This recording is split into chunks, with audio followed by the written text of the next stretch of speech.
चौकोड़ी में एक अरबपति अपनी मृत्यु के 58 साल बाद भी जीवित है।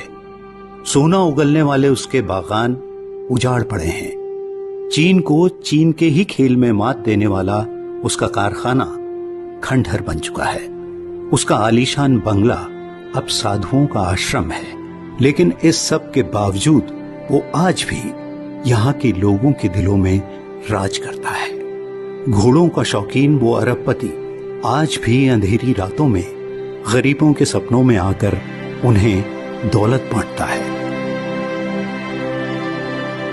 बागान हो, स्कूल हो या मंदिर, चौकोड़ी के चप्पे चप्पे में उसकी मौजूदगी महसूस की जा सकती है। उसका जिक्र भर करने की देर है और आपको हजारों कहानियां सुनने को मिल जाएंगी। दानवीर कहा जाता था सर उनको, क्योंकि उन्हें काफी दान दिया है, हर जगह दान दिया है। जितने भी गरीब जनता जो उनके साथ काम मांगने आए, किसी को खाली हाथ नहीं भेजते थे। चाय के बागान में तो इतनी चाय बनती थी, यहाँ इंग्लैंड जाती थी चाय। ये इनकी भूमि लगभग ये पूरी चौकोड़ी, बेरीनाग, झलतोला टी स्टेट के नाम से जानी जाती थी चौकोड़ी। अचूक संपत्ति इनके पास है। आज की डेट में भी अरबों के मालिक होंगे। कश्मीर में भी जाइए आप, इनकी प्रॉपर्टी बहुत है। कई स्टेटों में इनकी प्रॉपर्टी है। जो प्रॉपर्टी अरबों में है, इनकी कोई गिनती नहीं है। उनके तो स्टेट के स्टेट हैं, हल्द्वानी में भी है, नैनीताल तो पूरी उनकी ठहरी। और बीर भट्टी आपने देखा होगा, सब उनका ही ठहरा, बीर भट्टी भी। तो ये मंदिर भी उनका ही है, उनकी स्थापना की ठहरी, दान सिंह जी के जमाने का है। जी हाँ, हम बात कर रहे हैं कुमाऊं के पहले अरबपति दान सिंह बिष्ट की।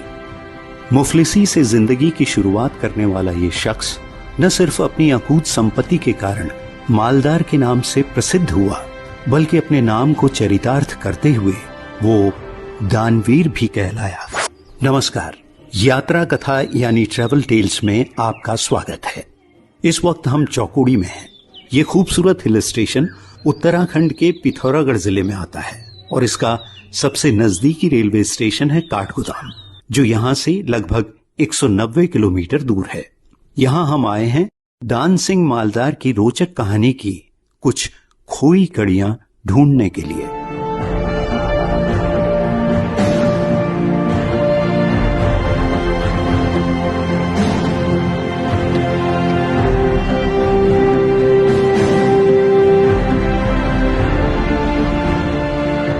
तो इस कहानी की शुरुआत होती है भारत के सीमावर्ती इलाके से।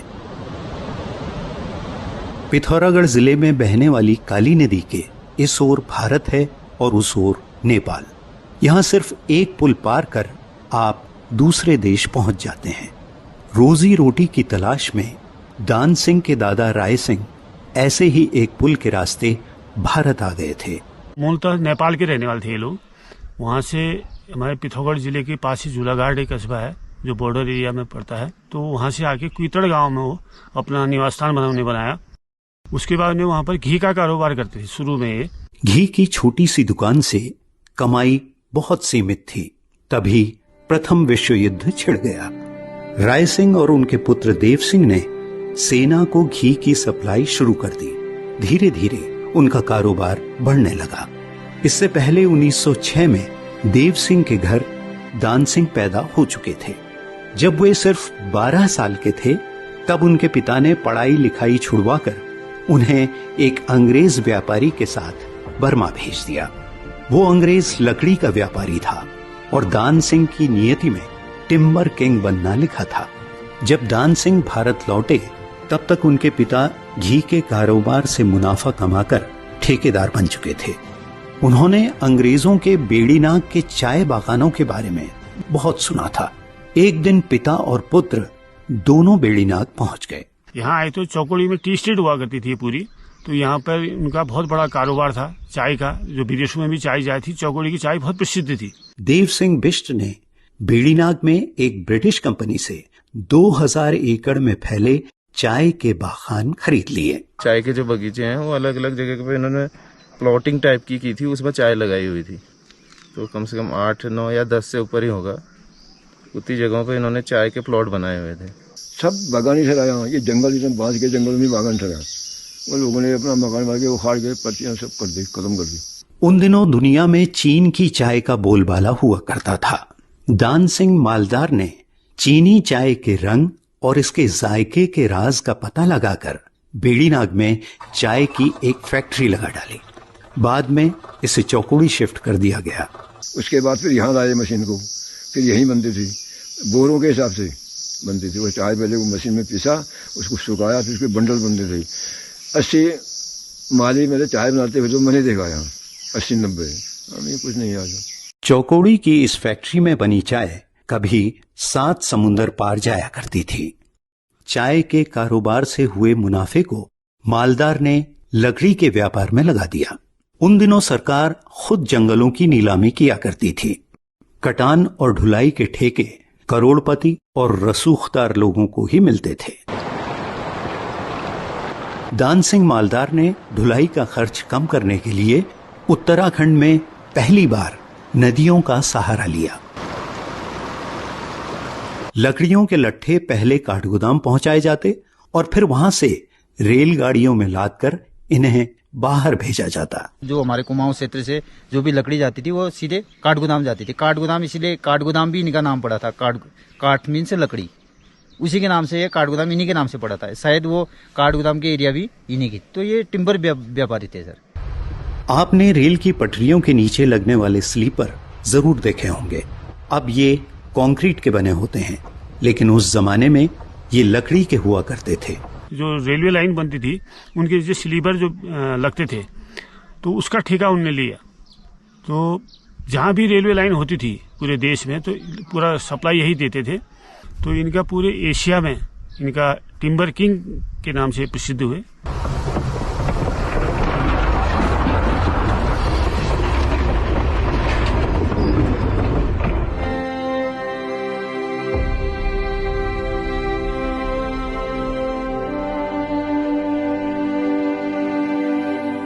एक सफल व्यापारी कभी भी सिर्फ एक व्यापार पर निर्भर नहीं होता। चाय और लकड़ी के कारोबार के साथ ही उन्होंने कई तरह के फल उगाकर खूब धन कमाया। ये पशुपालन करते थे और सेब लगते थे यहाँ। फल वल जो कहा जाए, पहाड़ी जो पांगर होता है, अखरोट होता है, उसकी फसल हुआ करती थी यहाँ पांगर का बगीचा इसमें आगे आपने देखा होगा। तो कुंडलों के हिसाब से पांगर जाते थे बाहर, मीठे पांगर खाने वाले। मीठा पांगड़ यानी चेस्टनट या शाहबलूत ठंडे देशों में ये बहुत पॉपुलर है और इसे सुपर फूड भी कहा जाता है। यूरोपीय देशों में इसकी बहुत मांग थी। एक समय चौकोड़ी में इसकी पैदावार क्विंटलों में होती थी, लेकिन अफसोस कि मालदार के जाने के बाद इस इलाके से चेस्टनट भी गायब हो गया। कुछ उनके जो पुराने बचे हुए पेड़ हैं बहुत कम मिलेंगे अब हैं, लेकिन उनकी जो एज होगी वो खत्म हो चुकी है। दौलत बहुत से लोग कमाते हैं, लेकिन दान सिंह मालदार को उनकी दरिया दिली के लिए याद किया जाता है। उन्होंने न जाने कितने गरीबों की मदद की। एक हाथ से कमाया तो दूसरे हाथ से बांटते रहे। नैनीताल में झील से लगे एक पहाड़ पर कुमाऊं का प्रसिद्ध देव सिंह विश्व डिग्री कॉलेज है। दान सिंह मालदार ने इस कॉलेज को बनवाने के लिए 12 एकड़ से अधिक जमीन और उस जमाने के 5 लाख रुपए दान में दिए थे। नैनीताल डीएसपी परिसर है बहुत बड़ा, एक पूरा उन्हें दान में दे दिया था सरकार को। उसके बाद पिथौरागढ़ मुख्यालय में देव सिंह के नाम से विद्यालय खोला गया। आज वो गवर्नमेंट का हो गया है, लेकिन बहुत बड़ा फील्ड एक उनने उसको दिया है। बहुत बड़ा योगदान रहा उनका कुमाऊं क्षेत्र में। तो यहाँ भी बेनाग में थी, इन्हीं का है डिग्री कॉलेज, इन्हीं के नाम से हो, जगह सब इन्होंने दे रखी हो। और बेनाग में जो DIC है वो इनका ही है। चौकोड़ी में इतने बने हैं सब इनकी जगह है। हिमालय स्कूल है, ये भी इनका है।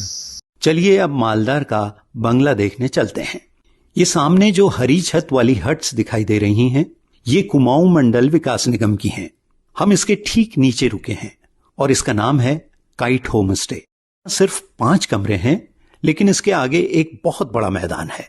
यहां से हिमालय का शानदार व्यू दिखाई देता है, क्योंकि बीच में कोई भी ऑब्स्ट्रक्शन नहीं है।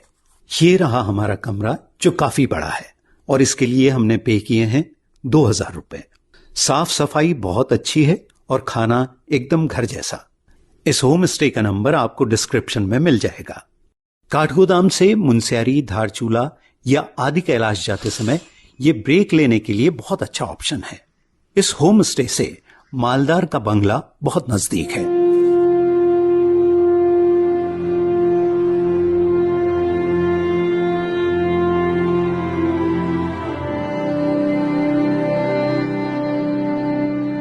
तो ये रहा वो आलीशान बंगला जिसने अंग्रेजों और रसूखदार व्यापारियों को दी गई न जाने कितनी दावतें देखी होंगी, लेकिन आज ये एक आश्रम में तब्दील हो चुका है और शायद इसी का नाम जिंदगी है।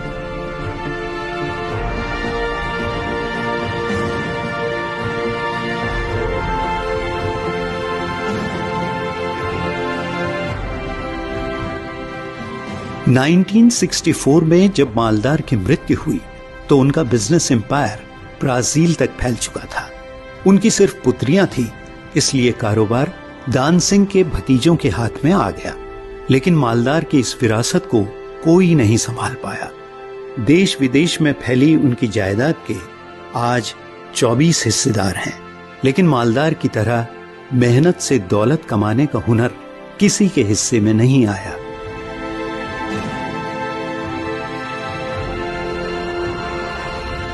चौकोड़ी के चंद लोग यहाँ की चाय की खोई प्रतिष्ठा वापस लौटाने की कोशिश में लगे हैं।